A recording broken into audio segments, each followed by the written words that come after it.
В 2019 году я вышивала ободки. Тогда они были довольно популярны, и мы сделали на них схему и даже наборы с материалами. Мне самой очень нравятся небольшие швейные проекты с вышивкой, которые под силу новичкам. Этим летом я решила доработать выкройку и сделать обновление этому уроку. В видео подробно расскажу, как шить такой ободок и вышить. Я буду использовать набор элементов для вышивки «Летняя прогулка». Этот набор можно приобрести на сайте в виде PDF-схемы, а также стикеров для вышивания. Выкройку ободка вы также можете скачать на сайте. Приятного просмотра!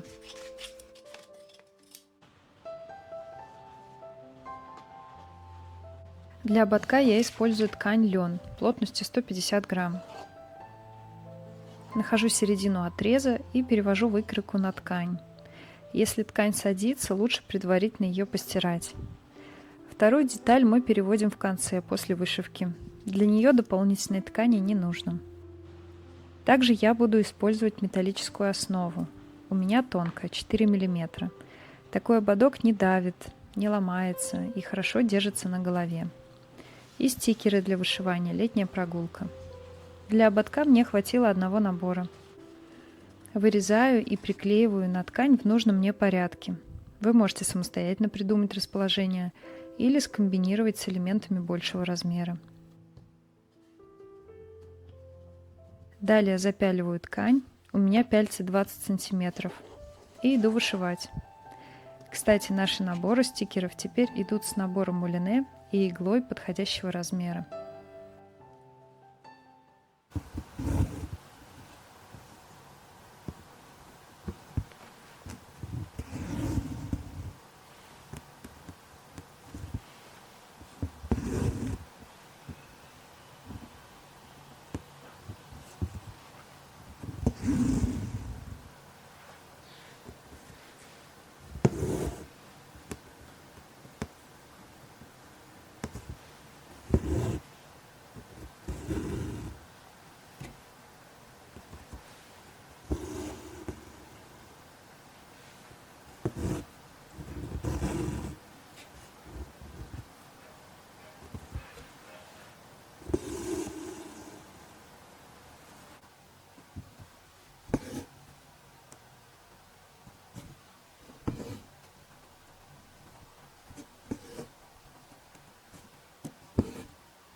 После того, как вышивка готова, я смываю стикеры и жду высыхания ткани. На этом этапе, перед тем, как отпаривать ткань, я рекомендую обметать по контуру деталь, чтобы не потерять разметку. Я использовала терморучку. Глажу я с обратной стороны с помощью пара на махровом полотенце, чтобы вышивка осталась объемной.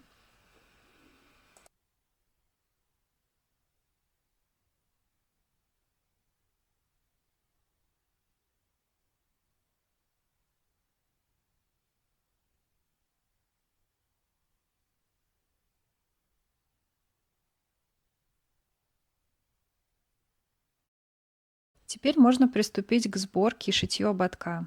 Вам понадобится 2 детали основной ткани и 1 деталь тонкого флизелина. После ВТО проверьте и разровняйте еще раз отрез ткани с вышивкой. Проверьте по выкройке.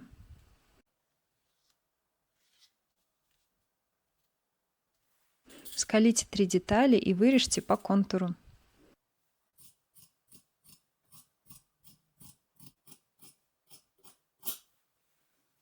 Также из остатков основной ткани вырежьте деталь номер 2.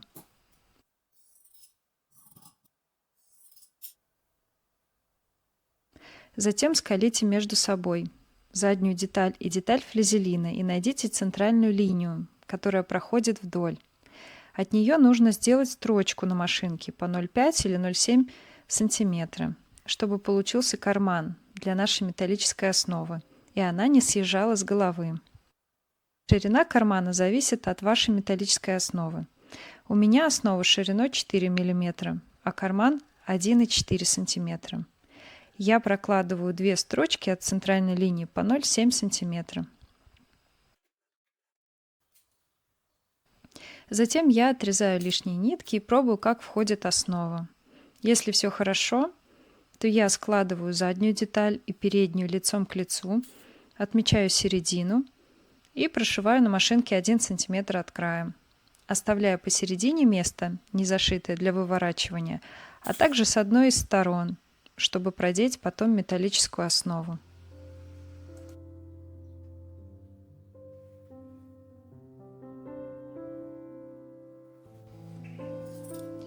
После того, как прошьете на машинке, обрежьте края по 0,4 см с каждой стороны и осторожно выверните. Я помогаю себе распарывателем и ножницами.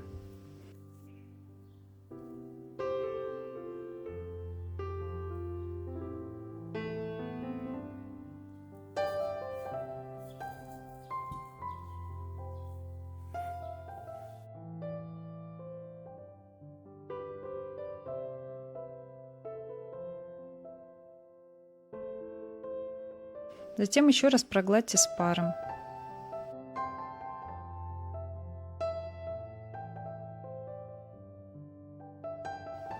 Далее с незашитой стороны я отмечаю линию 2 см. Проверяю, чтобы концы ободка были одинаковые. Лишние края мы потом завернем вовнутрь. А также отмечаю середину ободка вдоль и поперек.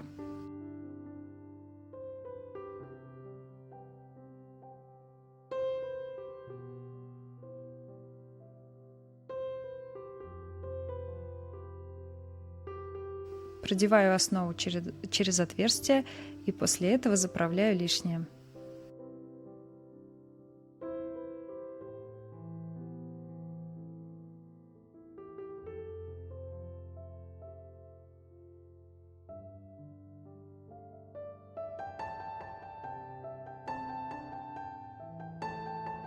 Теперь осталось зашить потайным швом наше отверстие.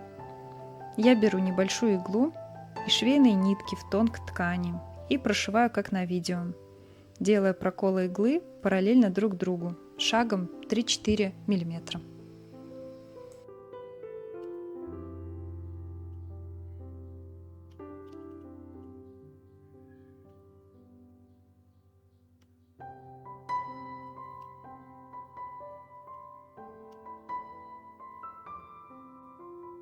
В конце я продеваю нить под последний стежок, делаю петельку и затягиваю узелок, а затем продеваю нить с иглой вовнутрь и наружу, закрепляя таким образом нить. Лишнее отрезаю.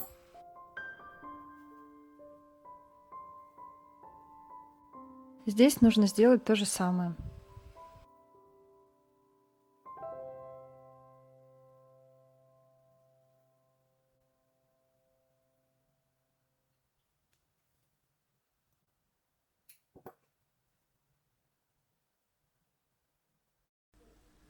Далее я беру швейные нитки, складываю их пополам и прошиваю в середину ободка.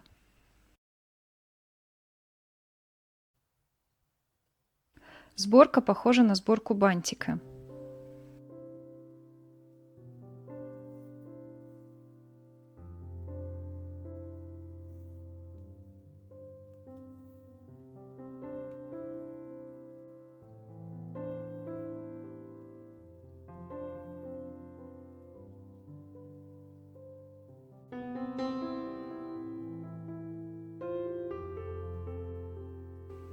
Обматываю несколько раз вокруг и закрепляю нить.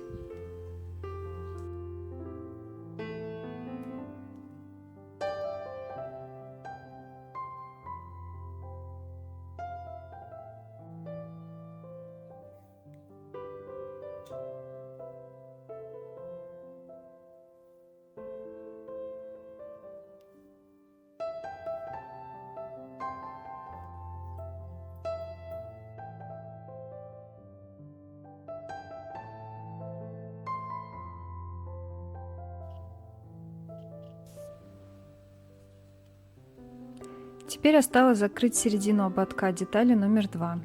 Для этого я складываю ее таким образом, как на видео, и хорошо утюжу.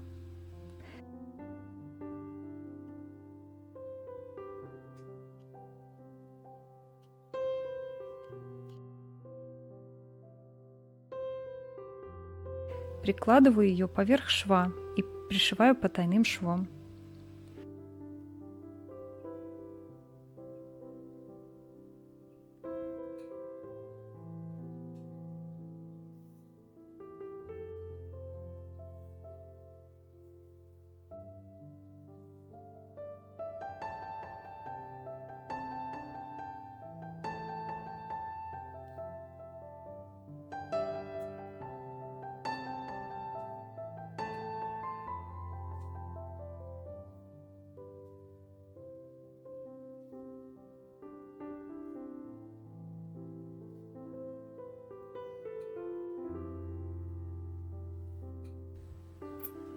Перекручиваю деталь швом на изнаночную сторону.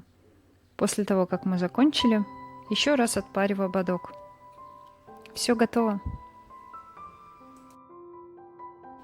Приятного творчества и до новых встреч.